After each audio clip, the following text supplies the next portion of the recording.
And welcome to today's event, an event that's held on this day each year, mandated by the UN General Assembly to recognise the United Nations International Day of Peace. And this year's UN theme is Actions for Peace, Ambitions for Global Goals. I wish to acknowledge the traditional custodians of the land we're meeting on today and pay my respects to leaders past, present and emerging. I'd also like to welcome our speakers and participants today, His Excellency Mr. Suzuki Kazuhiro, Ambassador of Japan to Australia. Thank you very much for coming today. Ajit Lam, Deputy Representative of the United Nations High Commissioner for Refugees.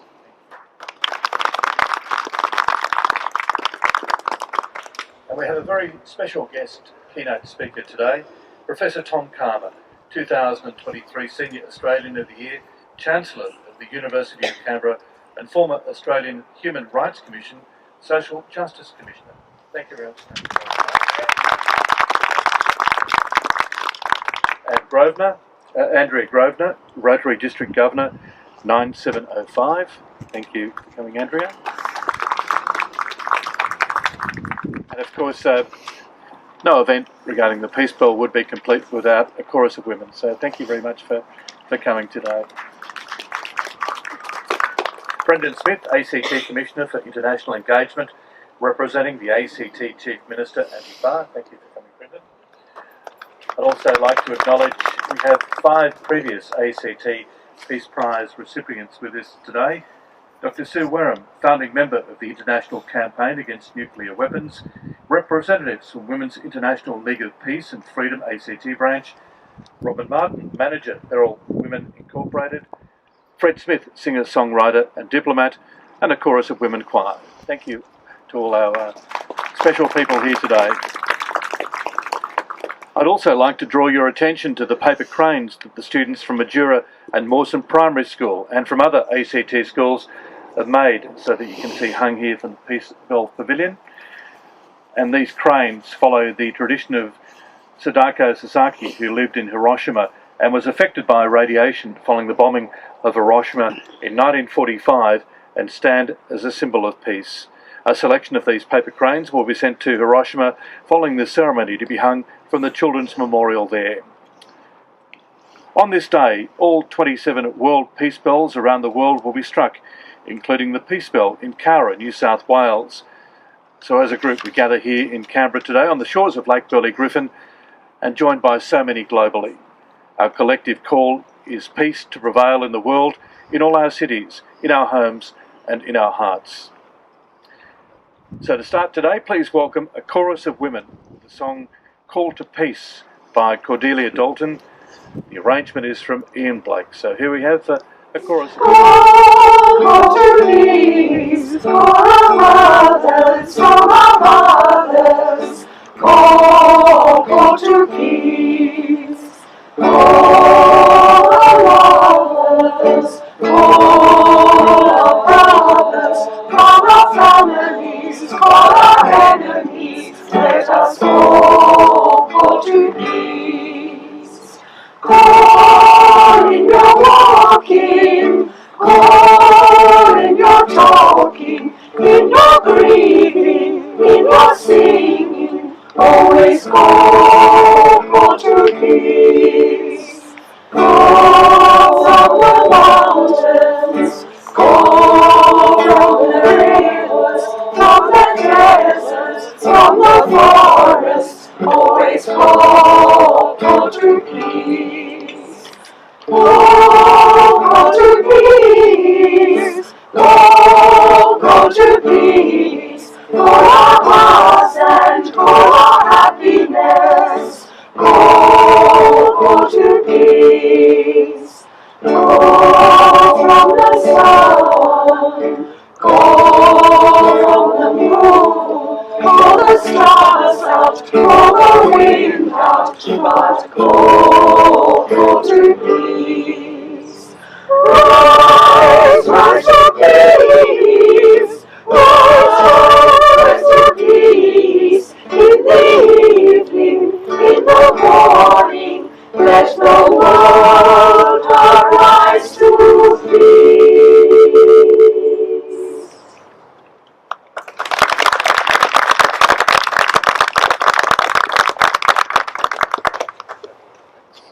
to the elders past, present, and emerging. To our partners, the Rotary Club of Canberra, Burley Griffin, it's a pleasure to partner you again today. It's a partnership of continued endurance of realizing the goal of peace. I'd like to thank and acknowledge the dedicated work of all the volunteers who have been involved in the organizing of this event today as well. Excellencies, distinguished guests, ladies and gentlemen, I bring you warm greetings from the Secretary General, Antonio Guterres, and I'm honored to share with you his message. As we mark this International Day of Peace, people and our planet are in crisis. Conflicts driving record numbers of people from their homes, deadly fires, raging floods, and soaring temperatures. Poverty, inequalities and injustices, mistrust, division, and prejudice. This year's theme reminds us that peace is not automatic. Peace is a result of action. Action to accelerate progress towards the sustainable development goals and ensure that no one is left behind. Action to end the war on our planet and its natural gifts. Action to uphold and protect the human rights and dignity of every person, especially as we celebrate the 75th anniversary of the Universal Declaration of Human Rights. Action to use the timeless tools of diplomacy, dialogue, and collaboration to diffuse tensions and end conflict. And action for those millions of people living through the horrors of war. Peace is not only a noble vision for humanity, but peace is a call to action. Let us commit to build, drive, and sustain peace for all. Thank you. I now have the honour of asking Mr. Suzuki Kazuhira, Ambassador of Japan to Australia, to speak to us today. Mr. Nigel Ram, Mr. Brendan Smith, Professor Tom Karma, Ms. Andrea Grosvenor, members of the Rotary Club of Canberra, Burley Griffin, Excellencies and distinguished guests. Before starting my remarks, I'd like to acknowledge the traditional custodians of the land on which we meet, Ngunnawal and Ngambri people, and pay my respect to their elders past, present, and emerging. On this day, at venues across the world, we take a moment, amid the noise and bustle of everyday life, to both appreciate and reflect upon the value of peace and how the ideals that peace encompasses must be promoted and protected. This year in particular, with its theme of Actions of Peace, our ambitions for the global goals, serves as a poignant reminder that pursuit of the cause of peace is one that requires the commitment of all, both the individual and society. Sadly, the events that have been taking place in Ukraine and in countless places around the world remain an anathema to the ideal of peace, making its realization all that much harder. The distress that conflict creates, so tragically reflected in destruction, famine, and displacement, is amplified when combined with the effects of climate change, the stark reality of which is unfolding across the world at this very moment. In this tranquil setting of Nara Park, the sound of the bell and its resonating tone invites any who hear it to a moment of solace, echoing in both the heart and the mind its message of tolerance, understanding, and hope for mankind. This bell is a replica of that which was first donated to the United Nations by a former Japanese city mayor way back in 1954. It was hoped that through this physical act of ringing the bell, the cause of peace would not fade from humanity's memory, and that it would be promoted so long as people stepped up to ring the bell. Japan and Australia have been so many years worked in tandem for the cause of peace.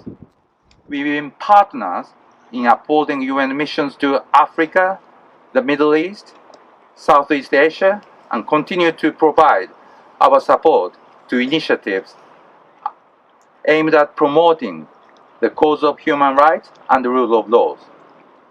By way of example, just 2 days ago, our Prime Minister Kishida Fumio, together with Australian Foreign Minister Penny Wong and Foreign Secretary Enrique Manalo of the Philippines, hosted an international conference on nuclear disarmament on the sidelines of the United Nations General Assembly in New York.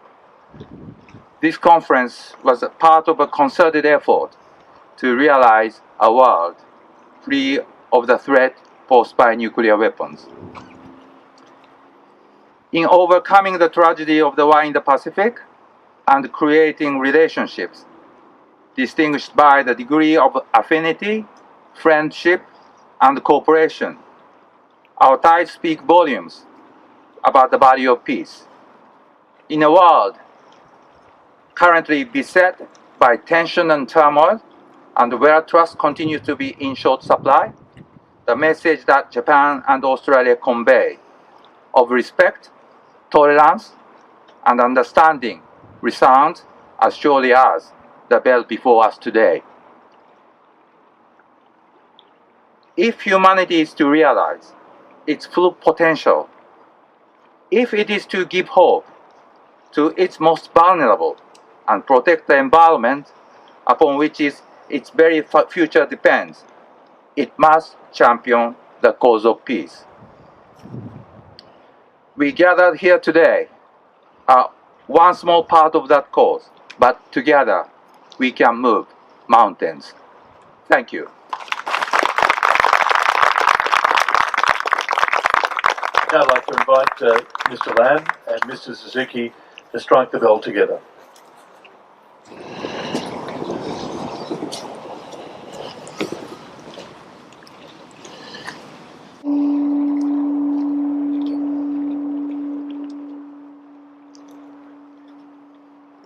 I'd like to ask the Rotary District Governor, Andrea Grosvenor, to say a few words. Rotary District 9705 covers a large part of New South Wales and the whole of the ACT. So I'd like to acknowledge that we are meeting in the beautiful lands of the Ngunnawal and Ngambri people.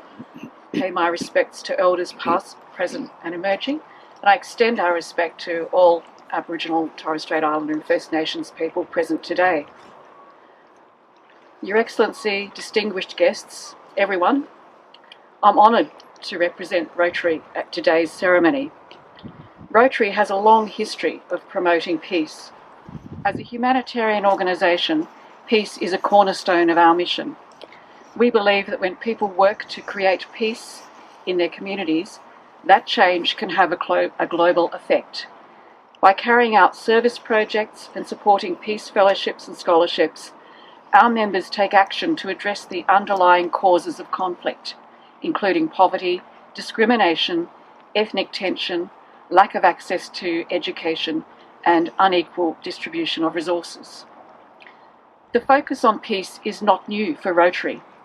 In 1914, on the eve of the First World War, delegates at the International Rotary Convention agreed that the International Association of Rotary Clubs, which is now Rotary International, should lend its influence to the maintenance of peace among the nations of the world. Rotary was present at the start of the United Nations in 1945. Rotary International was one of 42 organisations invited to serve as consultants to the United States delegation to the United Nations Conference on International Organisation in San Francisco, commonly called the UN Charter Conference.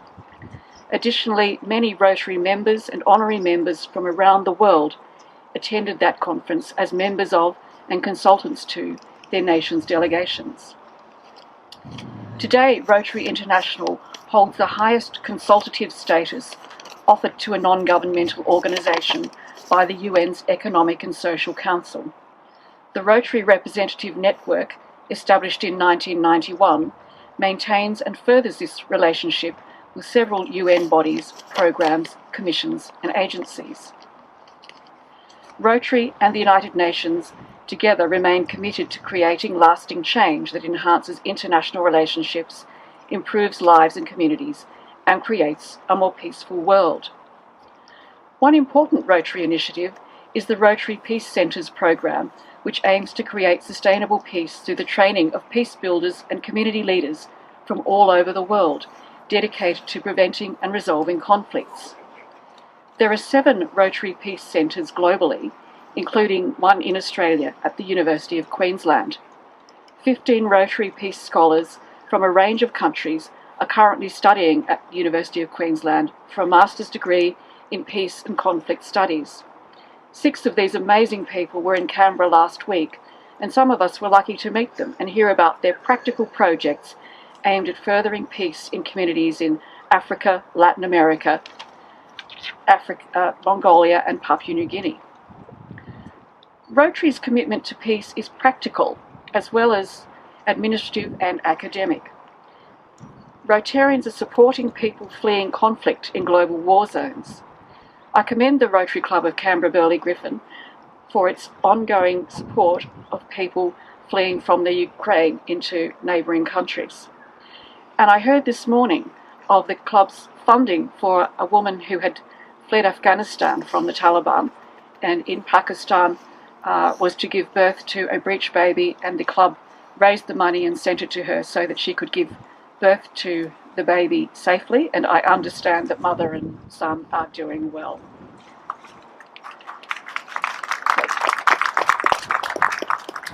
And locally here in Canberra and our surrounds, many Rotary clubs provide material and social support to refugees settling into our communities. I want to finish by noting that the theme for this Rotary year is Create Hope in the World. Few things are as important in creating hope as the building and maintaining of peace. Thank you.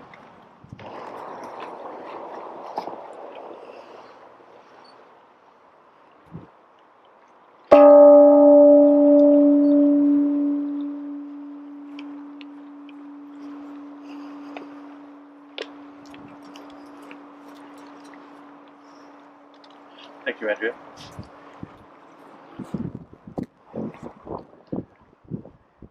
Our keynote speaker today is Professor Tom Karma, AO. Professor Karma is a Koongarakan and Iwaja Elder, 2023 Senior Australian of the Year, former Social Justice Commissioner of the Australian Human Rights Commission, and the 6th Chancellor of the University of Canberra, to name a few of his appointments during his illustrious career.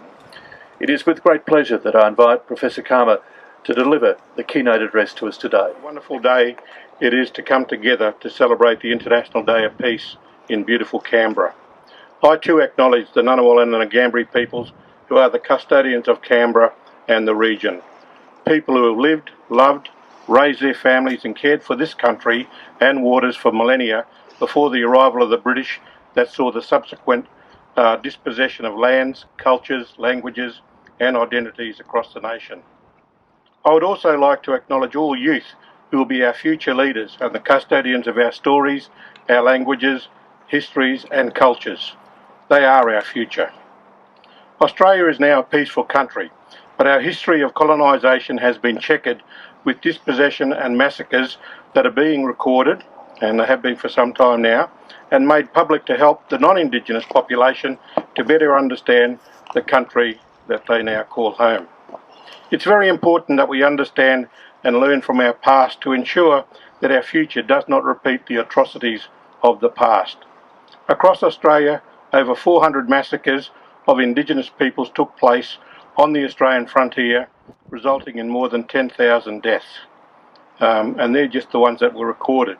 There's often references to numbers that weren't actually recorded.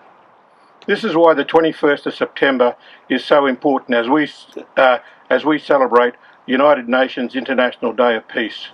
This year's theme is Action for Peace, our ambition for the hashtag global goals. It is a call to action that recognises our individual and collective responsibilities to foster a culture of peace for all, to fight inequality, drive action on climate change, and to promote and protect human rights. The International Day of Peace 2023 encourages all youth to be ambitious in their engagement as positive and constructive social agents to join the movement to reach the Millennium Goals and contribute to building sustainable peace. Together, we can help to lead the world towards a greener, more equitable, just and secure future for all. 2023 is also the 75th anniversary of the Universal Declaration of Human Rights and the Convention on the Prevention and Punishment of Genocide. The 10th of December also marks the 75th anniversary of the Universal Declaration of Human Rights. The Declaration enshrines the inalienable rights that everybody is entitled to as a human being, regardless of race, colour, religion, sex, language, political or other opinion, national or social origin, property, birth or other status. The 2023 theme for the 75th anniversary is Dignity, Freedom and Justice for All. Now this is a good segue for me to share a brief synopsis of the Voice referendum that will be determined on the 14th of October. The Voice we are referring to is where the First Peoples of Australia, that is, Aboriginal and Torres Strait Islander peoples who have been on this continent for over 65,000 years versus the 237 years of colonisation, are wanting to be active participants in government legislations, policies and programs that impact directly on us. To date, we have been the passive recipients of government policies and programs that are mostly not addressed the wicked problems that confront us. We believe that the principles of free, prior and informed consent and the right to self-determination as articulated in the United Nations Declaration on the Rights of Indigenous Peoples and, as globally evidenced, supports that where people are actively involved in policies and programs that affect them, the outcomes will be greatly enhanced. The call for a voice actually started soon after the arrival of the First Fleet in 1788. Over the past 50 years, however, there have been 5 major national Aboriginal and Torres Strait Islander representative bodies, and all have been established by one political party and abolished or starved of funding by another. That is our, and I'm referring to Aboriginal and Torres Strait Islander peoples, Achilles heel, and that's why constitutional enshrinement is paramount. Once in the Constitution, the voice can never be abolished by ever-changing governments, but only through another referendum. The voice is not about a special right. It is about a basic human right that we all share, the right to self-determination. All Australians will remain equal in the eyes of the law. The rule of law will stand and it will still apply to all Australians. The only thing that will change is that there will be a permanent new body to provide advice to the Commonwealth on laws, policies and programs that affect First Nations peoples. So let me close by recognising the great work of Rotary and their Poles for Peace initiative. Their original goal was to see 100 poles to recognise 100 years of Rotary service in Australia. Rotary has now passed 300 poles, with them located in every state and territory. An unexpected outcome has seen over 30 Indigenous languages featured on the poles. This has meant that Rotary members have had to consult with Indigenous leaders in their own communities, on their own country, to find the exact words in the language of and for "May peace prevail on earth." On each poll, these words are featured in English and 3 other languages. Rotary encourages every school who has a poll and those who may to also conduct ceremonies around the peace polls to recognise the International Day of Peace. There are now over 250,000 peace polls across the world as symbols of hope and dreams for the entire human family. May peace prevail on earth. Thank you.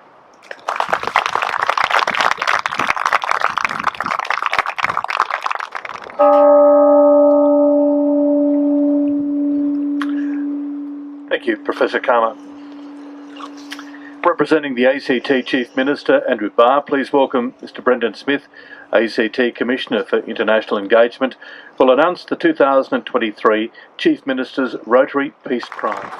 Good morning, ladies and gentlemen. It's a pleasure to be here, and I too acknowledge that we stand on the land of the Ngunnawal people. I acknowledge their leaders past and present. I honour their traditions and their culture, and I look forward to being on this land with them for a long time to come. Ladies and gentlemen, I'm here because the Chief Minister unfortunately is away, so I get the honour, which is a great pleasure for me. So please, all of you, if you would accept the apologies of the Chief Minister, this is his award that I'm about to name and give.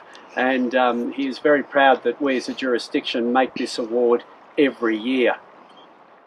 Many jurisdictions measure their progress by the numbers. State final demand, GDP, balanced budgets, but people aren't numbers. And if you go back to when Simon Kuznets invented GDP in 1930, he said, for God's sakes, don't use this as a measure of social progress. 25 years later, he recanted because American growth and social progress covered the same curve. And he said, oh, well, maybe it does. So we've used GDP as a false measure. GDP is about the numbers. Well-being is about people and their outcomes. And the ACT government is very proud to now in its budget have a well-being budget that measures the progress of us as individuals, as human beings, in equality, in equity and inclusion. And I think that's what today is about. It's about the ability of everyone in the world to be able to be included peacefully. The 2023 Chief Minister's Rotary Peace Prize is awarded to Susan Hutchison.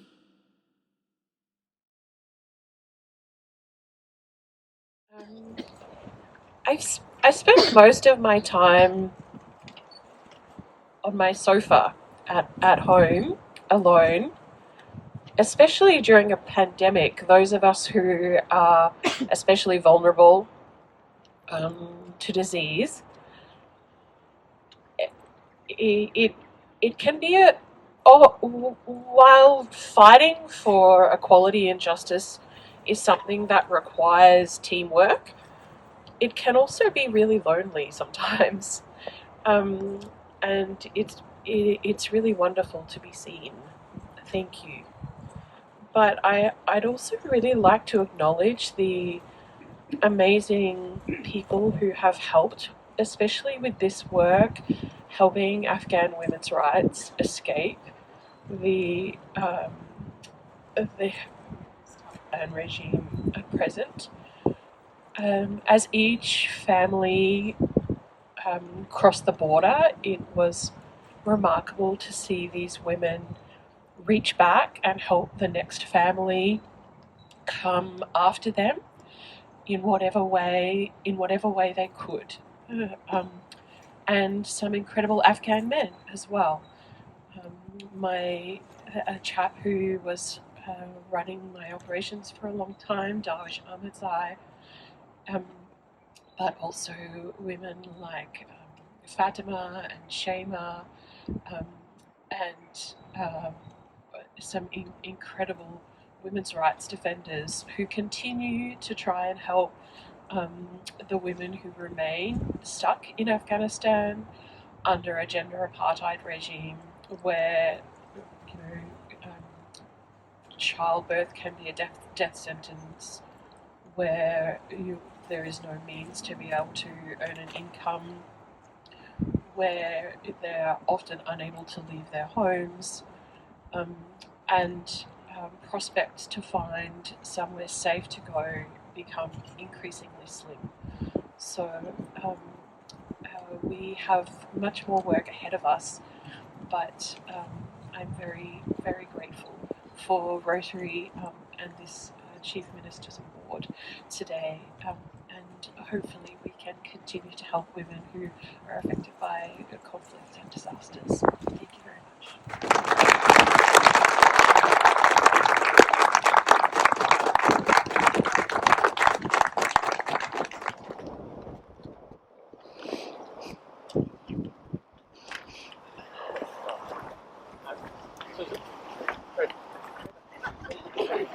They're running away.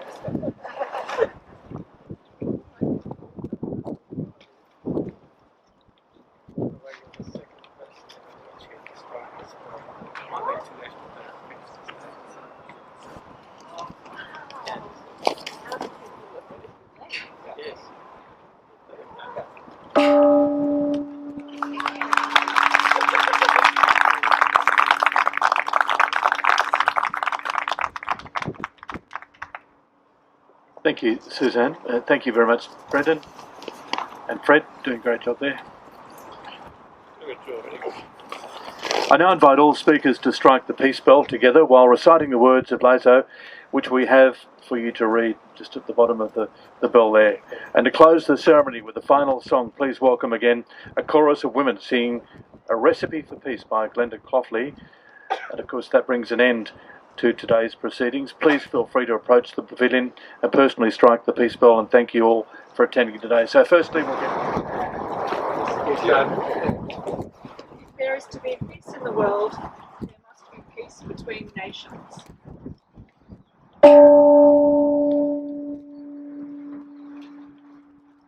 If there is to be peace between nations, there must be peace in the cities.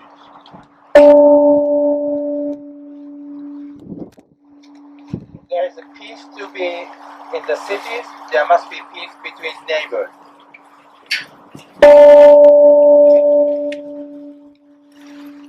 If there's to be peace between neighbors, there must be peace.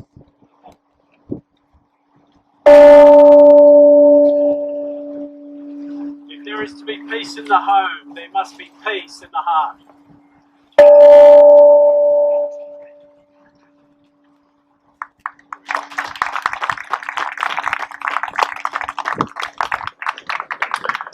I'd now like to invite the chorus of women sing A Recipe for Peace by Glenda Coughley.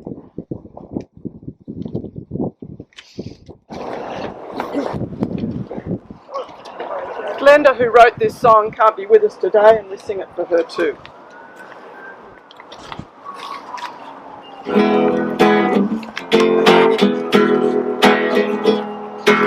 Rain from the earth and water, make my needing to love and with earth, break and fire, break and share, partake with your neighbor the blessing of bread. May you never be hungry. May you never be thirsty. I wish you health and a happy home. My companion, may peace be with you. Remember the making of bread like this. Imagine the making of peace like this. Harmony with friends and neighbors and with strangers, bridging the borders of discord and fear. May you never be hungry. May you never be thirsty. I wish you health and a happy home. My companion, may peace be with you. Humbly cooking of bread and peace, human the circle from heart to heart, in longing, in hope, from hand to hand. I give you the song of my dream and my prayer. May you never be hungry. May you never be thirsty. I wish you health and a happy home. My companion, may peace be with you. May you never be hungry. May you never be thirsty. I wish you health and a happy home. My